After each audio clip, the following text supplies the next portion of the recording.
Welcome to the Veriff Voices podcast, a collection of conversations with leaders from across the industry, sharing tips and valuable insight into shaping the future of online identity. This podcast is brought to you by the people of Veriff, rebuilding trust in the digital world. Hello, everybody, and welcome to another episode of Veriff Voices, the podcast where we talk about fraud, compliance, tech, and all things related to identity verification. Today, we're going to be exploring what the sort of situation is with IDV when it comes to the crypto industry. Really sort of industry, a very growth industry at the moment. Lots happening in that space. I've got two guests joining me today, actually, both from a company called Bitsafve. Boris Hirmas, and we have also as well. We have his partner in crime, I would say, Rafael Vargas, who is the CEO and founder as well. Guys, instead of me introducing you, why don't you go and introduce yourself? I mean, Rafael, would you like to go first, just to give a bit of background as to who you are, where you're from, and sort of what your sort of role is at the moment at Bitsafve? Absolutely. Well, my name is Rafael Vargas. I'm from Mexico. I've been part of the startup world. A couple of years ago, I work also in the financial world here in Mexico, in Latin America. I opened an insurance company in Colombia, focusing in agricultural insurance. And I'm a fan of the crypto space, and I want to offer Bitcoin to my people in Latam. Nice. Well, what about you, Boris? Well, I'm a Mexican Chilean entrepreneur. I grew up in Mexico, was born in Chile. I've been in sort of a serial entrepreneur, even though it sounds like cliche, but that's what I've been doing. I've been in the publishing business. I've been in the airline business. I've been in the fintech business, and a big fan of new technologies. That's why we had a nice fit with Rafa when we came along and trying to crack what we could do next. And we thought, by all means, blockchain was it. As with Rafael, we have a very strong social identity throughout the region. We want to bring back to the market and help the market foster innovation, foster savings. And that's basically what I do, in general. I like it. Okay, this is great. It sounds like you both have very, very varied backgrounds that have kind of come together, if you like, in this particularly sort of unique space. So tell us a little bit about your company then, about Bitsafve. What is the sort of the value proposition? What is it that you're trying to do in the crypto space? Well, as I mentioned, Chris, Bitsafve was conceived with a strong social component in mind. We want to foster the habit of saving throughout Latin America. We're not very good at it, sorry to say, but we want to foster that. We also aim at creating prosperity for our customers on the long run. That's our proposition, is always on the long run, reinforcing a trusted everyday savings buildup. And we believe Bitcoin is a bulletproof digital asset that will prove in time to be a superior value preservation asset. So that's mainly our proposition. Yes, just to complement a little bit about what Boris told us, we also want to be the first retirement fund in Bitcoin for Latin Americans. That's the idea. That's great, and that's where I think is the kind of the unusual aspects of this is actually, because quite often I think when people hear crypto, especially, you sort of hear these wild peaks and troughs, and the industry sort of going from boom to bust very, very quickly. But I think what you're proposing here and what the sounds of things is actually it's kind of a longer term asset, for retirement especially. I think that's it feels to me like quite a unique value proposition. Is that accurate? What's the sort of the competitive landscape like for a product like this in Latin America? It is. When we talk about savings, Chris, we're studying the market with Rafael. We realize savings came across the table, no matter what age, what interest, what gender, whatever you need, your background. Savings is a common ground for all of us. You need savings for when you're young, when you're old, with kids, without kids, launching a business. You will always need to have some savings in order to attain your project. Our proposition, then again, is based, as you rightly mentioned, on a long-term recurring relation, as opposed to what we might have now with occasional transactions on the crypto platforms that are measured mostly in weeks, in months. Ours runs in years. We want a constant, trusted relation with our customer. And I'm not shy to say we are offering an old school savings platform for the new digital assets. Namely, at this point, it's Bitcoin and the USDC, the digital dollar. Yeah, I love that. It's I say a very unique concept, and one that I think it would resonate all over the world. Actually, I mean, I'm based over in the UK, and I say we certainly have it here, where there needs to be more of a push for people to save money and look at retirement and look at these sort of longer term options and things like that too. What do you see? Let's just look at sort of the sort of market as a whole. Certainly the sort of crypto space. What do you see? I mean, Rafa, maybe coming to you first. What do you see as the main challenges in the crypto landscape at the moment, and what is it that you've learned from your time kind of working in this space so far? Well, I think transparency. You have cases like FTX, more in the past, MTGOX, that give a very bad use of the money of the people that have money in their platforms, and the transparency. I will say transparency. Yeah, I would agree with that, and I think that's actually something that is, being in the position that we are at Veriff. Actually, we're obviously working across a number of different industries, financial services being the main one, I should say, but a number of different ones where that transparency angle seems to be something that's coming up again and again. Even if we're looking at social media platforms or video gaming, there seems to be a real demand, I think, from consumers to have that transparency into what's going on, and I think that's probably really multiplied by magnitudes when it comes to financial services and crypto as a whole. What about you then, Boris?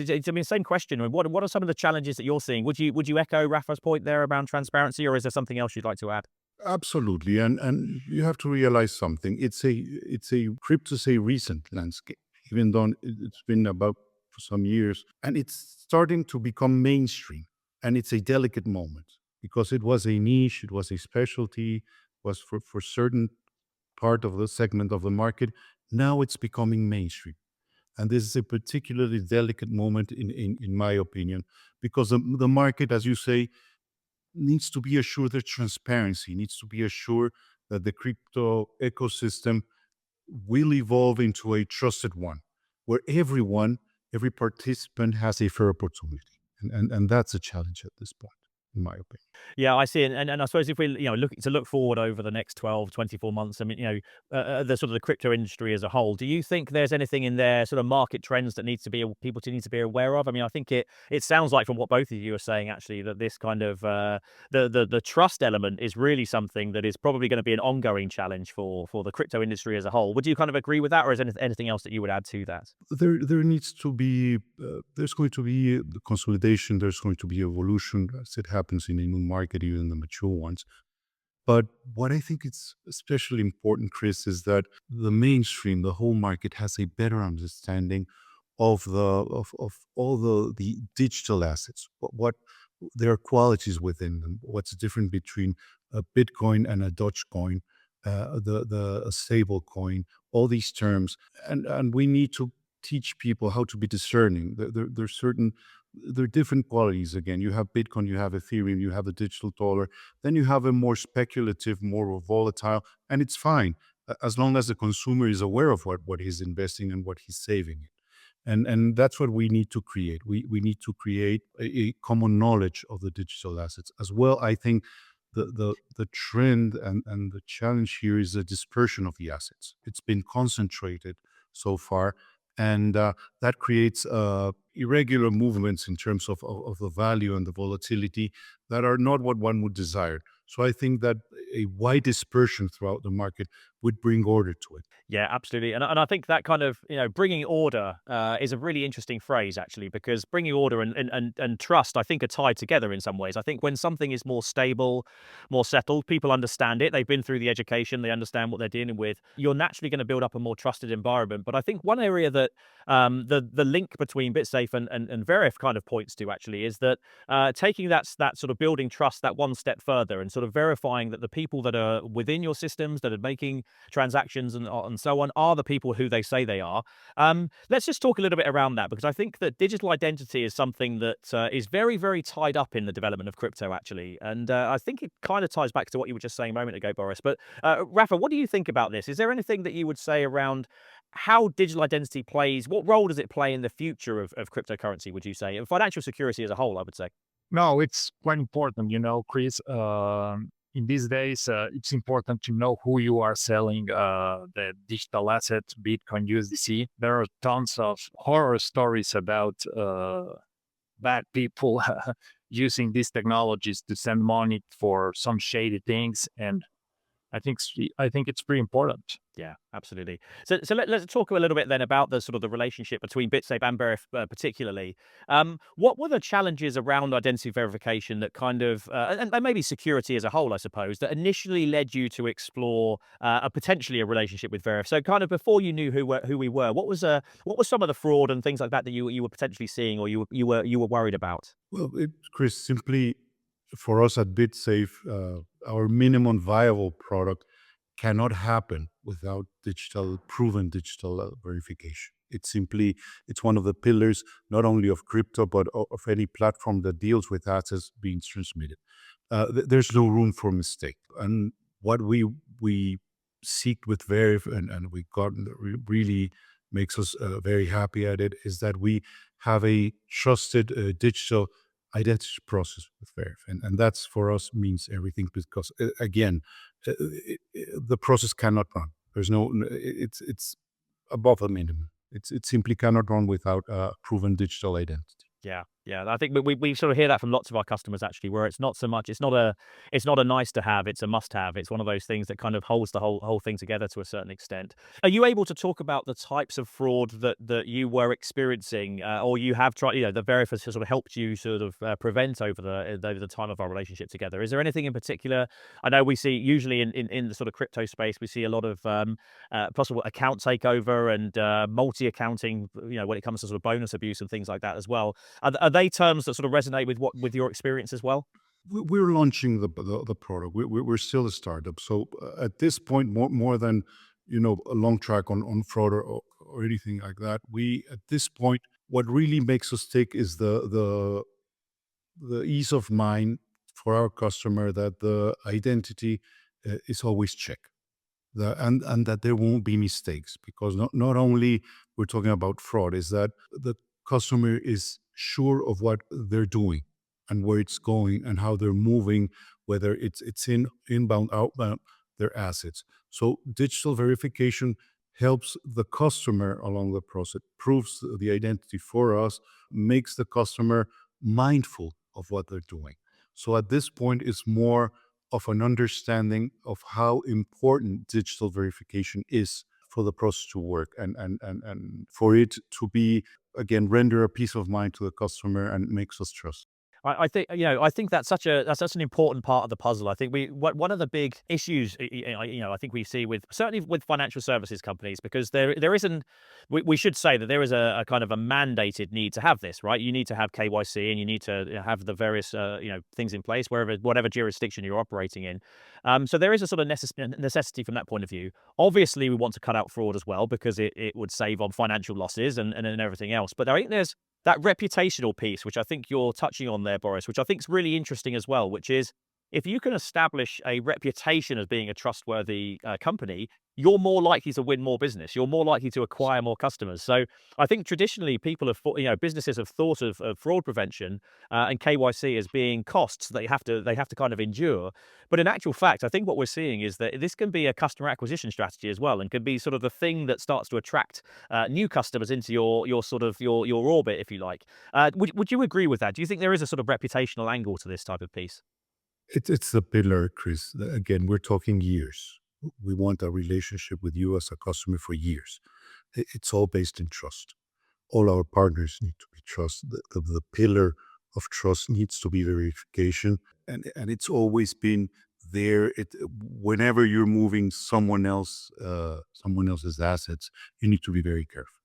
Whether it's a digital asset, whether it's property, whatever you're talking about, needs to be, you need to verify.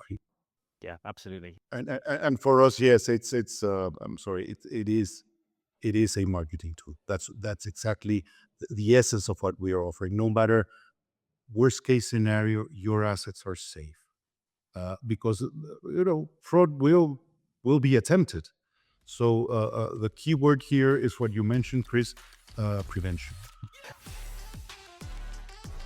Let's talk about, I mean, I'm specifically interested in the kind of how the relationship has developed between Veriff and Bitsafve, to be honest with you. I mean, so how did it, you must have gone through some sort of testing or exploring other providers and things like that. So talk me through the sort of the really practical stuff of how, what was that process like for you, first of all? What is it that you were kind of looking for in a provider?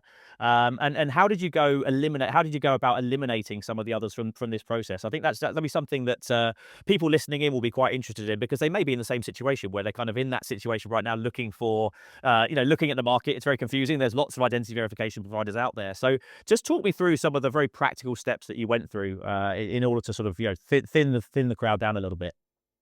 Yes, of course. Well, we have a evaluation process. The IT team was part of it. The compliance team was part of it. But we get into Veriff because the integration was pretty easy, and because of the great customer success team you guys have. It's amazing, the customer success with you. Oh, that's good to hear. That's good to hear. Yeah, we are. Yes, we're very blessed with a very a sort of complete team, I think, and they do sort of pride themselves, I think, on having being involved in the process from the very beginning. As soon as the sort of deal is signed, we'd like to bring someone in there to sort of manage the relationship, as it were. What about the integration aspect to it? Because that's obviously another thing that is top of mind for folks who are looking for identity verification. Well, how easy is that system going to fit with my existing system, into my tech stack, and so on? So were there any issues there? I mean, do you have your in-house team to help with this thing, or how did that sort of process? Just talk me through how that process went. Now, Chris, with your support was pretty easy and was pretty quick. It took us like 3 weeks, more or less. That's amazing. That's good to hear. Yeah, that's very quick. Yes. And I think, as a company in the space that you are, you want this to be happen. You want this to happen as quickly as you possibly can, right? I mean, there is such a thing as sort of a time to value, and the more rapid that is, the better. So that's good to hear. What's the sort of the level of coding that you had in house? I mean, was it something that could quite easily sort of slot in, or is it something that was sort of managed more from our side on that front? No, it was quite easy, really. You support us from the day one to the final day, and really was pretty easy. Also, what's very important is that we saw in you innovators. Veriff, still the verification, the digital verification process evolving. We weren't sure even a few years ago if it was going to be iris recognition, digital recognition, face recognition. You're bringing that to the table. We not only the integration, but we make sure with Veriff that you're innovators, that you will keep us up to date on what the latest technology on digital recognition is at this point, because still there are many of these technologies merging, and that's your specialty, and that what gives us, and in turn we can provide to our customers ease of mind that you're always on the edge of digital verification, and because you innovate, and that's what we like about Veriff. That's good to hear, and I think it does kind of mirror something we say internally here. Actually, we talk about wanting to grow with our customers. So when a customer comes to us, they may be very small, they may be just a startup at this point, but we want to see them. It's in our interest to see them grow and become a scale up and eventually become an enterprise one day. And if we can sort of embed ourselves into that journey as early as possible, and really position ourselves, I think, as partners. And I think, interestingly, the subject of trust has come up a lot in this conversation that we're talking about here. And I think primarily we've talked about trust between you and your customers, but I think trust goes the other way as well, as in sort of trust is with the partners that you have, and to make sure that they know what they're doing and that they understand fully what it is that your mission and how it is that you want to operate. So I think it's really, really, really important for partners to be kind of culturally aligned, I think, and sort of, and I think innovation is a big part of that, because it's obviously the crypto space especially is one where innovation is constant. There is a sort of a rapid, it's constantly sort of moving and changing and becoming something different from year to year. So I think it's important for us to stay on top of those things, and also for us to take some of the stress out of it too. So if we, if you can trust us to focus on the identity verification and getting your customers verified, it leaves the two of you and the rest of your business to focus on the things that make you money, right? So you're not sort of worrying about fraud or anything else. You can focus on the positives there. So is that something that you would sort of look at as well, as sort of that kind of the freedom aspect, I suppose, and that aspect of trust being able to work both ways? Is that something that's important to you in a partner as well, Boris? It is, and not only that, it makes us serious players. You're talking about trust across the landscape, also with the the regulators, the authorities, the ecosystem in general. When you when you're able to provide, again, a turnkey with your providers to your customers, to the authorities, in general, whomever regulates, you're seen as a serious provider, and that's what we look. That trust, again, works throughout the space, and that's why we look in our partners. We it has to be that it's the only minimum that we can accept. There's no room. There's no room for mistake here. Yeah. Yeah, absolutely. I think that's is probably a good point to sort of start wrapping things up, actually, and sort of thinking about the future relationship of what Veriff and Bitsafve looks like. I mean, obviously, it feels like it's probably too early to measure impact at the moment because you're still where you are in your Sure. journey. But what do you anticipate the impact being? Is it just around that building trust and cementing customer relationships? Well, it will, as you said before, it's a marketing tool. Whenever we offer something new, and again, it's tied to your assets. People have the precedent that it worked before, that it's trusted, that it works, and we don't know where the market is going. We really don't know. What we do know is that we're trailblazing, that technologies are merging, and you will offer us as a company innovation, and that's what we look. You will help us, and it's not only the adoption, but you went beyond your way to accommodate us being small, being a startup, and understanding our needs. So whenever we offer a new product, we are sure you will be there for us in terms of adapting and advising as to how proceed. Yeah, that sounds great. Rafa, just to sort of wrap things up from your side too, would you kind of agree with that? Do you see, fraud prevention and identity verification, customer verification as a marketing tool as well, and something that can sort of drive business as well as just keep users safe? Yes, totally agree with what Boris just told us. And also the idea is to grow with Veriff. We want to grow together, maybe more synergies. Growth. Growth is the key word here with Veriff. Love it. That's great to hear. And I think this is something, the as I said before, this is something we really like to talk to, speak to our customers early in their process, and then, talk to them again in 2 years' time when things are, you've gone down that road of growth and everything else. So as far as I'm concerned, it'd be great to sort of touch base with you again and continue this conversation as we both move forward. And maybe we touch base in a year's time and see how that story is developing. Because I'd love to hear more. And this is great. Are there any other sort of final thoughts from the two of you around the crypto space more generally, or around sort of digital identity that you'd sort of like that we haven't covered yet? I think it's a beautiful space. It's a new technology. It's a game changer from the 21st century. It's our responsibility to make sure it runs properly, that it gets a good route. Yeah. And that's what we're counting on when we work with you at Veriff. Absolutely. I like that. That's a good way to wrap things up, I think. Well, what about you, Rafa? Any final thoughts from your side? No, thank you very much for the interview, and let's grow together. Sounds good to me. Love it. Okay, well, look, thanks to the two Thank of you you. for the invitation. Yeah, absolutely. I love that. Yeah. So thanks for your time there, Boris, and for you, Rafa, as well. I think this has been a really informative conversation. I think one that we'll definitely have to revisit in time and see where we net out, because I'm very curious as to see how this journey unfolds. So thank you for the two of you. I know your time is precious, so thank you for joining us. This podcast is brought to you by Veriff. Identity verification made simple. Learn more at veriff.com.